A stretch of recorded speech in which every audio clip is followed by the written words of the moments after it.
Assalamualaikum warahmatullahi wabarakatuh. Perkenalkan, nama saya Diana Nur Fatimah, NIM 201, 203, 6011. Di sini saya akan menjelaskan mengenai latar belakang lahirnya sosiologi hukum dan aliran-aliran yang mempengaruhi terbentuknya sosiologi hukum. Sosiologi hukum merupakan salah satu cabang ilmu hukum, di mana jika diurut konsep pengembangan hukum menurut Prof. Meusen itu terbagi atas dua. Yang pertama secara teoritikal dan yang kedua secara praktikal. Dalam tataran teoritikal terbagi atas menjadi tiga.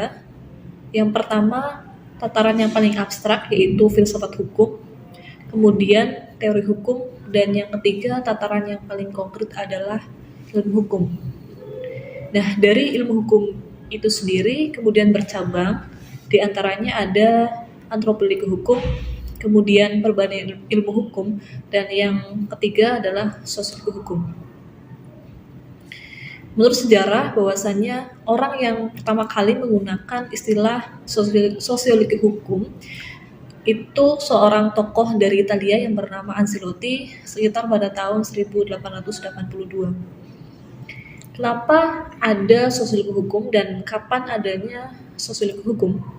Jadi kehidupan manusia pada dasarnya baik secara sadar ataupun tidak itu tidak terlepas dari kaidah dan nilai-nilai yang mengatur dalam kehidupan masyarakat. Tentu banyak sekali kaidah-kaidah atau nilai yang ada dalam masyarakat, entah itu kaidah sosial, terus kaidah agama, kaidah budaya, dan yang paling penting adalah kaidah hukum itu sendiri. Kaidah hukum dapat kita jumpai baik pada masyarakat tradisional ataupun pada masyarakat modern. Dan keberadaannya itu terkadang baru kita sadari apabila seseorang itu melakukan suatu pelanggaran.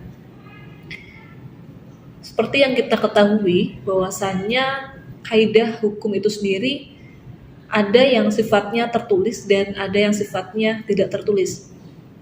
Adapun kaidah hukum yang tertulis biasanya terdapat pada peraturan perundang-undangan ataupun peraturan presiden, peraturan pemerintah, dan lain sebagainya. Kemudian yang kedua, peraturan tidak tertulis, itu peraturan yang ada dalam suatu masyarakat, di mana diyakini, disepakati bersama dalam masyarakat itu sendiri. Kemudian hukum secara sosiologis itu penting karena apa? Karena hukum itu sebagai lembaga kemasyarakatan atau social institution yang mana hidup berdampingan dan saling mempengaruhi dengan lembaga kemasyarakatan yang lain. Contohnya sekolah sebagai lembaga pendidikan dalam struktural organisasi ataupun struktural pendidikannya itu tidak terlepas dari hukum itu sendiri.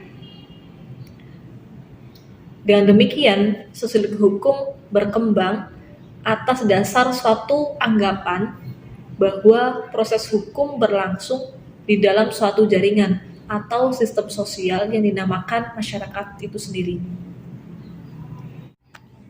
Menurut sejarah, sosiologi lahir dari pemikiran-pemikiran para ahli khususnya di bidang filsafat hukum dan sosiologi. Namun pemikiran-pemikiran itu tidak hanya lahir dari kelompok individu saja, melainkan dipengaruhi oleh aliran-aliran atau mazhab. Adapun aliran-aliran yang mempengaruhi terbentuknya sosiologi hukum ada dua. Yang pertama aliran positif atau positivism, yakni dipelopori oleh Donald Black. Donald Black mengatakan bahwasanya hukum itu hanya berfokus pada fakta yang dapat dilihat secara indrawi atau fakta yang terjadi di masyarakat, sehingga tidak mementingkan tujuan dari hukum itu sendiri ataupun nilai dari hukum itu sendiri. Kemudian yang kedua, aliran normatif, di mana aliran normatif ini bertentangan atau bertolak belakang dari aliran positif.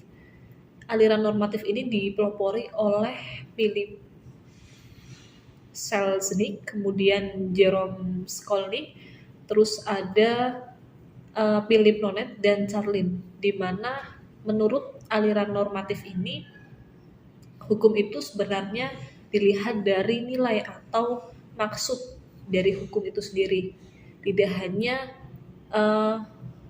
melihat pada fakta yang terjadi di dalam masyarakat, tapi kita harus menggali maksud dan tujuan atau nilai dari hukum itu sendiri. Selain aliran-aliran tadi, bahwasanya sosiologi hukum juga dipengaruhi oleh beberapa mazhab.